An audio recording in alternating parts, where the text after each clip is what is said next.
Now let's get right to Becky. Becky, spending time with you is a real joy for everybody here at Merkle Retirement Planning because you are so passionate about what you do. So before we dive into how you help people make this really big decision as they move through retirement, we've got to get to your why because it's a really interesting story. Okay. Well, my mom was diagnosed with Alzheimer's in like '03, and my dad was her primary care provider. And come around 2010, 2011, he started looking at communities. And now my dad was Johnny Orr, and every community he went into, they wanted him in their community. Most people hear Johnny Orr, they know exactly who you're talking about, but just in case they don't, he was the longtime Iowa State basketball coach, longtime Michigan basketball coach, actually the winningest coach at Michigan when he left, and the winningest coach at Iowa State University when he retired. Yes, absolutely, and an amazing husband and father. But when he would walk out, then he'd look at me and he'd go, "Beck, I don't want to live with a bunch of old people." And I said, "It's okay, Dad, you're not old, you're only 82, you know?" So then after we moved them into a community, I realized everyone else at the same community had the same problem we had trying to figure it out. So a couple years after my mom passed, I went to work at a community for a short while, 3 months, and then I decided, you know, I can better serve people if I'm not limited to one community. And then I decided to start this business in March of '18. Okay. And it has gone extremely well, and I love helping people. So, Becky, let's go back to that overwhelming feeling. Let's go back to your mom and your dad when they were making this decision. What are some of the things that are going through people's minds, or what are some of the options they have, or some of the worries? Well, it's so overwhelming because there are so many options. I mean, if you want to move in and go to independent living, you have a tremendous number of options. If you don't want to move out of your house, we don't encourage you to do it until your safety or security is in jeopardy. But you have to have a plan in place, because the difference between a challenge and a disaster is based on how well you've planned.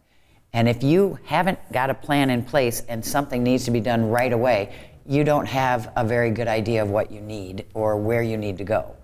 But it's an overwhelming process because you're looking at so many options and wondering what's going to happen, you know, and are these people nice? Are they good caregivers? What's their rating? You know, you need to know more about the communities so that you have a better understanding. And the funny thing that's changed a ton since I started this in '18 is even the management companies change. The staff changes and the management company changes. So everything is volatile, and you just have to go with what is best for you. I strongly believe there is not a single senior living community that's perfect for everyone.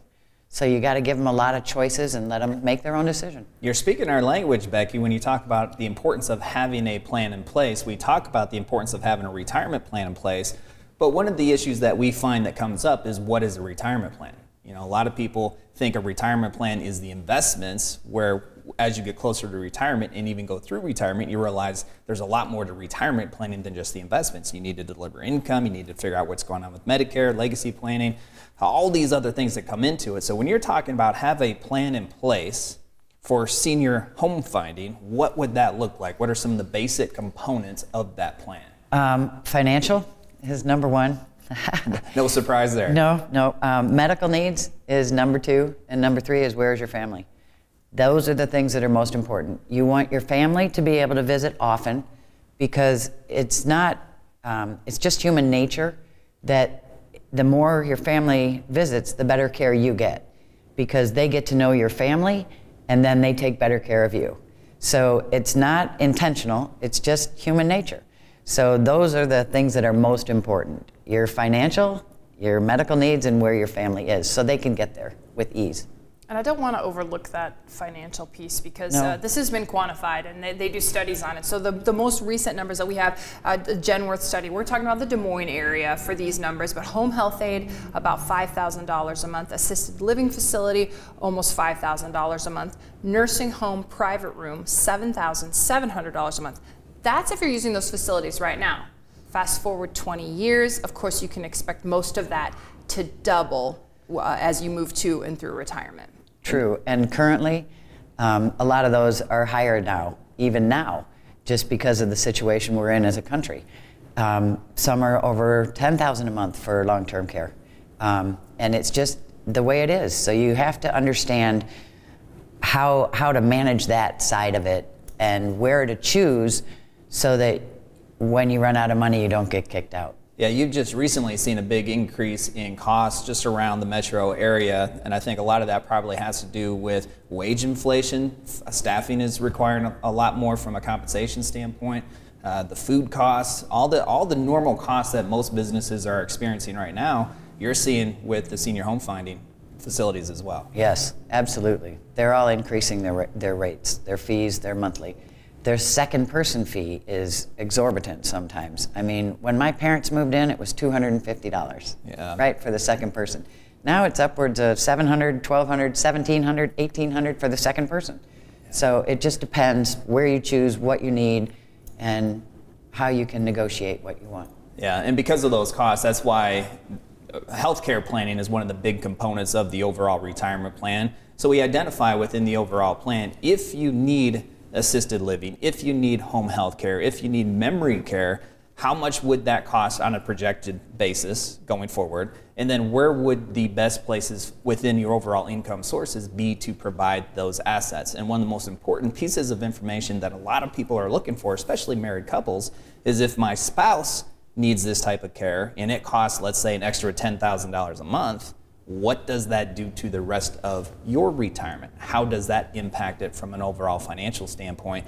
And again, as you're going through one of these types of scenarios, the emotional toll that it takes on you if you don't have a plan in place for the health care that is necessary, but also from an overall retirement planning standpoint, it can just make that even that much worse. Yes. Well, I often refer people to elder law attorneys who can teach them in Iowa what's legal.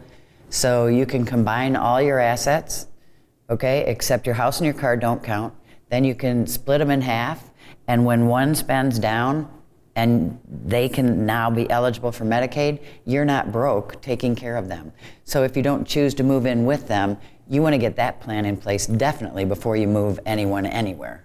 Yeah, and whether or not the facility accepts Medicaid would also be an important part of that planning component. So as you're working with families, what role does that play in the overall conversation? Well, mostly I explain that if the community doesn't ask you to fill out a financial application, then they're probably going to kick you out when you run out of money, because their job is to fill the building, you know, and they're not worried about how long you can pay. But the communities that want to keep you and want to make sure you can meet their requirements for private pay before they convert you to Medicaid require that you fill out a financial application so they can review it. Thank you for watching this clip of Retiring Today, and don't forget to subscribe. If you have questions about your retirement plan, take advantage of the complimentary 15-minute retirement checkup phone call.